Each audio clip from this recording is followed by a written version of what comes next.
안녕하세요 여러분, 글로벌 커리어 개발 커뮤니티 어플라이의 유현실입니다. 이번 에피소드에서는 지금 현재 호주 우정국 오스트레일리아 포스트에서 사내 기업가로 일을 하시면서 MIT의 리더십 코칭까지 하고 계신 양성원님의 이야기를 여러분들께 소개시켜 드리려고 그래요.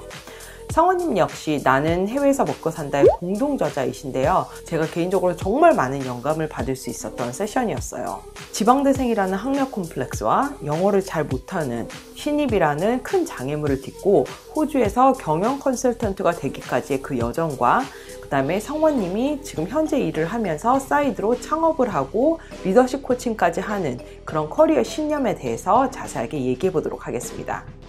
이번 에피소드는 제가 정말 강추하는 만큼 여러분들이 집중하실 수 있는 시간에 보셨으면 좋겠어요. 자, 그럼 지금부터 시작해 보겠습니다.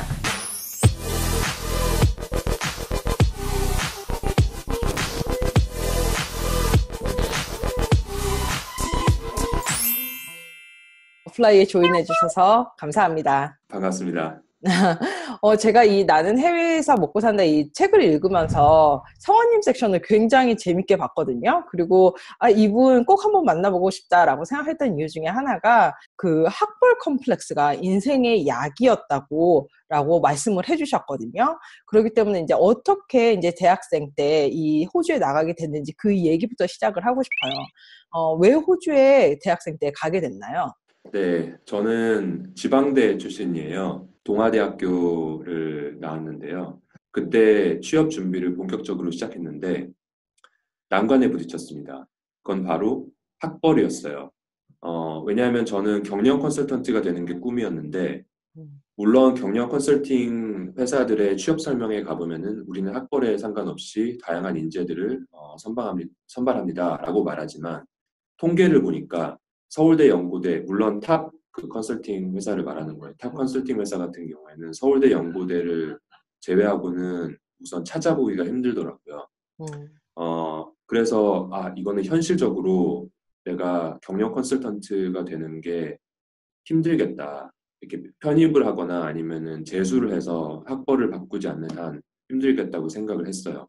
다른 방법을 한번 찾아보자 해서 해외 컨설팅 회사들도 학벌을 중요시 여기는지를 찾아봤어요. 그래서 링크드인을 조사해 보니까 특히 호주를 봤을 때 뭐 이렇게 명문대생의 비중이 그렇게 크지가 않고 아주 다양한 학벌과 학력 그리고 배경을 가진 사람들을 쓰고 있더라고요. 그래서 링크드인을 통해서 컨설팅 회사에 다니는 사람들한테 물어보니까 우리는 그 학벌과 학력 물론 중요하지만 다양한 사회적 경험을 역시 중요시 여긴다. 그래서 학벌과 학력이 그렇게 한국보다 중요하진 않구나 하는 것을 알게 됐어요. 그래서 오히려 외국에서 취업하는 게 확률이 높겠다라는 생각에 해외 취업을 생각하게 됐습니다.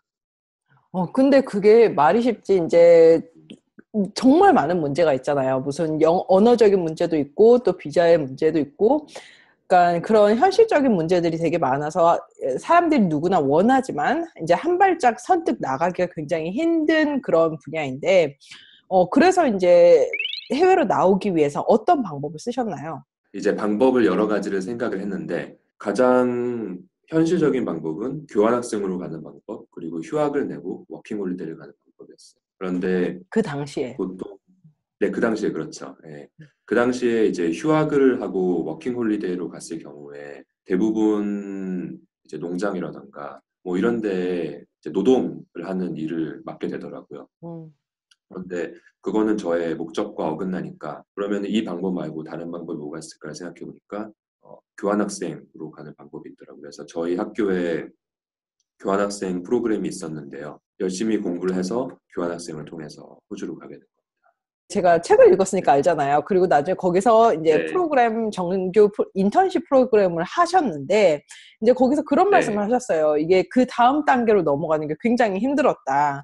영어도 부족하고 맞습니다. 비자 문제도 있고 경력이 없는 신입인데 다국적 기업에서 어떻게 이제 나한테 오퍼를 주게 하는지 그거에 대해서 굉장히 많이 준비를 하셨다고 그랬는데 그 허들 넘게 해준 주요 전략이 뭐였나요? 그 교환학생 프로그램이 영어를 랭귀지 스쿨에서 배우고 회사에서 인턴십을 하는 프로그램이었는데 저를 제외한 많은 학생들이 허드렛 일을 맡게 됐어요. 뭐 어떤 작은 회사에서 뭐 우편 봉투에 우표를 붙이는 일이라든지 아니면은 그 호텔에서 청소를 한다든지 제가 만약에 학교에다가 인턴십을 할 수 있는 회사를 찾는 것을 아예 맡기게 되면은 저의 운명도 이제 그들과 같이 그런 이제 허드렛 일을 하게 되는 일을 맡게 되지 않을까 이런 생각을 했어요. 그래서 좀 더 적극적으로 스스로 이제 길을 개척을 해야겠다라고 생각을 해서 우선 그 저희 학교에 부탁을 했어요. 제가 가고 싶은 회사들은 다음과 같은 회사들이다. 근데 그게 참 말도 안 됐어요. 저는 직원들이 만족하는 회사를 다녀보고 싶었어요. 거의 뭐 그 그러면 탑 생각이 회사들을 네, 추리셨겠네요. 그렇죠. 그렇죠. 20개 정도를 회사를 출연해가지고 이 회사들에 제 지원서를 넣어달라고 했더니 그냥 이렇게 웃더라고요. 그리고 어, 당연히 웃기죠. 왜냐하면은 이 지금 이 회사들이 자네를 뽑을 이유가 없는 거예요. 음, 생각해 보면은 일단 영어를 못하고 그리고 외국인인데 뭐 비자는 워킹 홀리데이 비자 그때 제가 그 음, 인턴을 하려고 워킹 홀리데이 비자를 들고 왔거든요. 워킹 홀리데이 비자 들고 있고 뭐 그렇다고 뭐 되게 유명한 대학교 출신도 아닌데 저를 쓸 이유가 없는 거죠. 그렇죠? 음, 그래서 학교에서 반대했어요. 시간 낭비라고. 그래서 음, 그러면은 전략을 바꿔서 그러면은 이 회사들의 아는 사람을 한번 수소문 해보겠다. 그래서 음, 그냥 뭐 당연히 인맥도 없죠, 우주에. 근데 음, 그냥 아는 사람들 여기저기 뭐 교회 사람들부터 해가지고 아니면은 이제 뭐 학교 커뮤니티라든지 심지어 이제 저를 가르치는 선생님의 친구의 친구 이런 어떤 총 네트워크를 동원해서 그 아는 사람을 찾았는데 KPMG의 어떤 매니저를 아는 분이 계셨어요. 그래서 그분을 통해서 이력서를 내게 된 거죠. 음. 직접. 왜냐하면은 그 인사부서를 통해서 이력서를 내면은 시스템이 걸러버려요. 그쵸. 그러면은 그게 어떤 장벽인데 여기서 포기하는 사람들이 되게 많죠. 음, 근데 이게 장벽이 있으면 땅굴을 파서라도 가면 되는 거 아니에요. 그죠? 그쵸. 그래서 다른 방법으로 해서 이 장벽을 넘어서 간 거죠. 지금 네, 말씀하신 게 너무 중요해요. 왜냐면은 되게 네, 많은 네, 분들이 저한테도 그렇게 물어보세요. 제가 이렇게 이분한테 직접 메일 보내도 될까요? 제가 뭐 이렇게 HR 통하지 않고 해도 될까요? 그런 말씀 되게 많이 음, 물어보시거든요. 그래서 저는 사실 네, 강의를 만들어서 그거를 이제 어, 어떻게 와, 사람들을 찾아내고 거기서 어떻게 네, 콜드 이메일 보내고 어떻게 이제 그 사람들을 설득하느냐 음, 그런 코스까지 만들었거든요. 근데 이제 이분들한테 네, 제가 말씀드리고 싶은 것은 음, 결국은 어디 방향을 통하느냐가 중요한 게 아니라 중요한 건 내가 원하는 것을 얻을 수 있느냐 아니냐인 것 같아요. 그걸 얻을 수 있는 맞습니다. 방법을 창의적으로 생각해 내셔야 되는데 음, 사람들이 다 쓰는 방법을 쓴다면은 거기서 절대 눈에 띌 수가 없어요. 왜냐면 그 900, 뭐 맞아요. 99%의 사람들이 다 쓰는 방법이니까. 근데 그 방법을 너무 맞습니다. 일찍부터 잘 아셔서 정말 음, 잘 쓰신 것 같아요. 성원님 같은 경우는. 저는 뭐 취업이 됐던 일이 됐던 삶이 됐던 이제 어떤 규칙에 얽매이지 않고 음, 그리고 창의적으로 길을 개척하는 거예요. 우선 취업에 있어서 남들이 정해놓은 규칙은 무엇일까? 그것은 그 이력서를 제출하려면은 우리 인사부 시스템을 활용하라 이거예요, 그렇죠? 여기 링크가 있으니까 이거를 음, 눌러서 입력하고 제출을 해라. 그게 그들이 정해놓은 규칙이에요. 이제 이거는 남들이 정해놓은 규칙이지만 내가 창의적으로 길을 개척해 나가면 되는 거예요. 그런데 그것을 그냥 무작정 창의적으로 한다고 해서 법을 어기고 그렇게 되면 안 되고 나름대로 이제 규율이 있어야 돼요. 규율. 그래서 지킬 건 지키고 존경할 건 존경해야죠. 어떤 위법을 하지 않고 그리고 음. 도덕적인 한도에서 해킹을 해야 돼요. 해킹. 유연하게 이렇게 내비게이트 하는 거죠. 이제 들어가셨잖아요. 네, 그렇게 해서. 맞습니다. 네, 들어가셔서도 이제 비자 문제를 해결하고 풀타임 오퍼를 네, 받기까지 이제 굉장히, 만만치 음, 않으셨다고 말씀을 해주셨는데, 이 과정을 맞습니다. 해 오면서 가장 음, 이제 생각했던 것보다 가장 힘들었던 것은 어떤 거고, 그걸 어떻게 이겨내셨는지 한번 얘기해 주세요. 뭐 모두 다 공감하시겠지만 영어가 가장 힘들었어요. 처음에 제가 KPMG에 들어갔을 때는 저는 무급 인턴이었습니다. 몇 주간 무급 인턴을 하고 거기서 끝나는 게 인턴십이었는데 저는 그 무급 인턴을 끝나고 저는 유급으로 전환을 하고 싶었어요. 이제 워킹 비자 즉 호주의 457 비자라는 게 있어요. 그 워킹 비자를 받는 게 저의 목표였어요. 그런데 이제 컨설팅이라는 게 프로젝트를 들고 있는 리더들이 이렇게 부서에 있는데요. 그분들한테 찾아가서 일을 따내야 돼요. 저를 좀 써주세요. 이렇게 해서 이력서를 들고 다니면서 이제 저를 사용하고 싶어 하게끔 해야 되는 거고요. 그래서 이제 어떤 컨설턴트들은 거기서 이제 남들과 경쟁에 밀려서 도태되는 컨설턴트들도 있고, 어떤 컨설턴트들은 인기가 많아서 항상 바쁜 컨설턴트들이 있어요. 근데 저는 우선 처음에 들어갔을 때 영어를 못하니까 일단 첫인상을 좋게 주지 못했어요. 제가 컨설턴트 훈련하는 그 시간에 있었던 에피소드인데요. 그 읽는 자료를 저한테 주더라고요. 그래서 이 자료를 5분 동안 읽고 이제 토론을 시작한다 이러더라고요. 근데 5분 동안 저는 한 페이지 반 정도 읽은 것 같아요. 읽고 거기서도 모르는 단어가 너무 많아서 무슨 내용인지 잘 모르겠는 거예요. 근데 남들은 다 읽었어요, 그 시간. 그러고서 토론을 시작했는데 제가 무슨 말을 할 수 있겠어요. 그래서 사람들이 아마 그냥 제가 멍청하다고 생각했을 거예요. 그래서 거기서 우선 첫인상이 안 좋았고요. 거기 이제 모든 사람들이 있는 앞에서 일단 모습을 보였으니까 누구도 저를 사용하지 않았어요.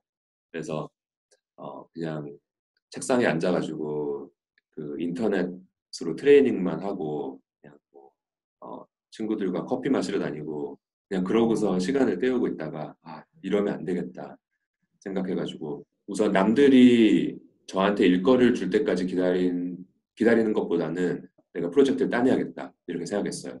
그래서 제가 한 일은 이제 세 가지예요. 우선 영어 실력을 향상시켜야 된다.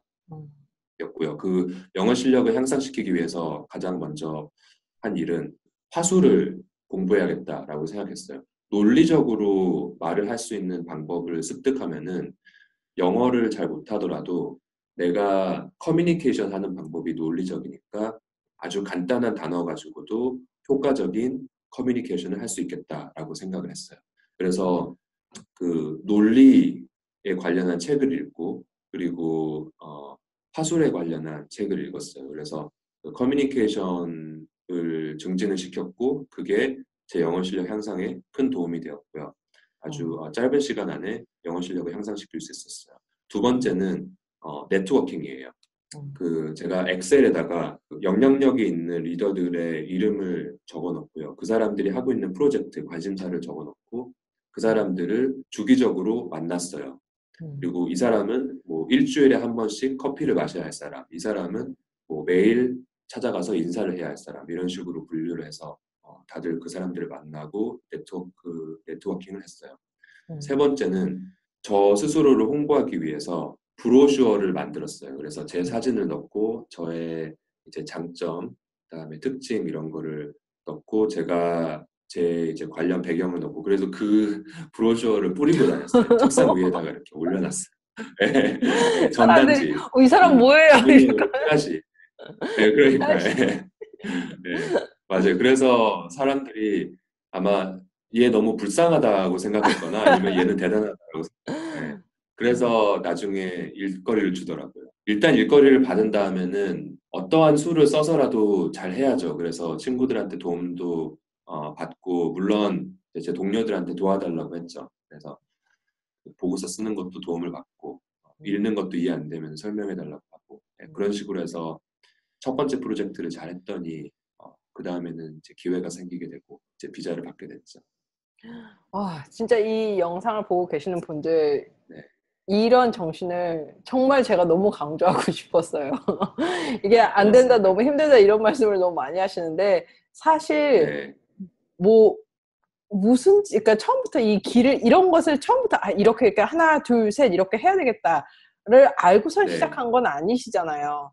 여러 가지 방법을 맞아요. 써보다가 이 방법이 정말 효과가 있는구나 해서 그 방법에 더 많이 투자를 하신 거잖아요. 그래서 더 네트워킹도 네. 하셨고 더 많은 화술도 네. 공부하시고 그랬던 건데 저도 이 방법을 되게 권해드리고 싶어요. 많은 분들이 뭐부터 해야 될지 모르겠어요. 저는 방향성이 없어요. 이렇게 말씀을 해주시네요.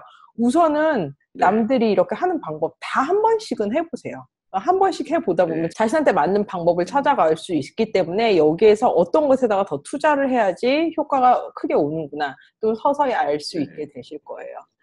네, 그리고 제가 맞습니다. 좀, 예, 성원님 되게 또 이제 특별하게 제가 생각했던 이유 중에 하나가 네. 그냥 이렇게 회사를 다니시는데 되게 뭐 많이 하셨어요. 뭐 회사 다니시면서 창업도 해보셨고, 그리고 또 네. 지금 현재는 그 MIT에서 그 리더십 코칭도 하고 계세요. 그래서 어떻게 네. 이런 것들을 시작하게 되셨는지, 왜 시작하셨는지도 좀 얘기해 주세요. 저는 그 컬러풀한 삶을 살고 싶어요. 그리고 그게 저한테는 상당히 중요해요. 물론 저는 경영 컨설팅이 좋았고요. 음, 지금 제가 하고 있는 일 좋아요. 하지만 이게 정말 제 삶에서 엄청나게 큰 행복을 가지고 오고 저의 삶을 아주 만족스럽게 하는가? 꼭 그렇지는 않은 것 같아요. 그래서 성공적인 삶을 위해서 이 일을 가지고 있되 내가 또 무엇을 할 수 있을까를 생각해 음, 보니까 이제 일에 투자하는 시간을 100으로 봤을 때 100에서 한 20 정도를 떼어내서 음, 내가 정말 열정을 가지고 있고 내 삶에 만족을 주는 그런 일을 어, 하면 어떨까라는 생각을 하게 돼요. 음, 그러면은 내가 그 일에 투자하는 시간이 20%밖에 되지 않지만 음. 내 행복의 80%를 가져다 줄 수 있는 그런 소스가 되는 거죠. 그렇죠? 그래서 너무 중요한 그런 말인 것 일들에 같아요. 저는 많은 노력을 쏟아 부어요. 그래서 지금 저는 그 사내 기업인으로 일을 하고 있는데요. 거기서 일을 하면서 물론 일 좋아해요. 하지만 제가 더 행복을 느끼는 일, 교육, 에듀케이션 쪽에 제가 관심이 많거든요. 그래서 MIT를 통해 가지고 코칭 일을 하고 있고요. 음, 그래서 이제 학생들을 코치하고 가르치는 일, 많은 행복을 느껴요. 그래서 이런 일을 하고 있고, 물론 이 일도 수입이 발생하는 일이니까 저의 일 중에 하나예요. 그렇죠? 음. 그리고 또 그 창업, 저는 그 창업을 몇 번 했는데요. 그래서 많은 행복감을 느끼기 때문에 관심을 가지고 이제 계속 하고 있는 거예요. 그래서 저는 개인적으로 너무 이 두 가지가 와닿아요. 그 성공을 자기가 직접 정의해야 된다고 말씀을 해주셨는데, 이 성공에 대한 정의가 없으면서 난 성공하고 싶어, 네, 나는 뭐 행복하고 싶어 라고 하면 나중에는 내가 뭘 원하는지조차 모르게 되는 그런 시점이 오는 것 같아요. 그래서 저도 주변에 맞습니다. 정말 돈도 많이 벌고 사회적으로 지위가 높은 음, 그런 것을 해낸 사람이 있는데요. 음, 그분은 아직까지도 음, 자기가 행복하지 않고 아직까지도 자기가 음, 성공했다고 생각을 하지 않아요. 누구에게나 음. 성공한 사람으로 보이는데. 근데 그렇기 때문에 네, 내가 성공을 어떻게 정의하고 내가 행복을 음, 어떻게 정의하느냐가 굉장히 중요한 것 같아요. 오늘 좋은 말씀 너무 네, 감사드리고요. 네, 성원님처럼 그렇게 트레디셔널 패스가 아닌 나만의 길을 만들어서 해외 취업하는 네, 것을 전략을 다시 잡아보고 싶다 하시는 분들은 제가 만든 강의가 있으니까 그 강의도 아래에다 걸어둘게요. 한번 확인해 보시기 바라겠습니다. 이번 에피소드가 도움이 되셨다면 구독하기랑 좋아요 꼭 눌러주시고요. 그럼 다음 에피소드에서 또 만나 뵙도록 하겠습니다. 안녕히 계세요. 안녕히 계세요. 감사합니다. 네, 안녕히 계세요. 감사합니다. 감사합니다.